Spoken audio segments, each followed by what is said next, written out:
বিচারপতি এস.এম. শামসুদ্দিন চৌধুরী মানিককে আটক করা হয়েছে। ভারতে যাওয়ার প্রাক্কালে সীমান্তে তাকে আটক করা হয়েছে বলে শুক্রবার বিজিবি সদর দপ্তরে এক খুদে বার্তায় জানানো হয়েছে।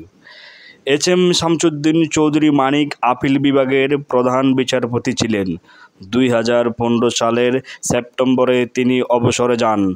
এরপর বিভিন্ন অনুষ্ঠান ও টেলিভিশনে টক শোতে কথা বলতেন তিনি। সিলেটের কানাইঘাট উপজেলার সীমান্তবর্তী ডনা এলাকা থেকে বিচারপতি শাহাবুদ্দিন চৌধুরী মানিককে আটক করা হয়েছে বলে বিজিবি সূত্র জানিয়েছে। ওই সূত্রে জানায়, ডনা সীমান্ত দিয়ে ভারতে যাওয়ার চেষ্টা করেছেন তিনি। এ সময় বিজিবির একটি টহল তাকে আটক করে।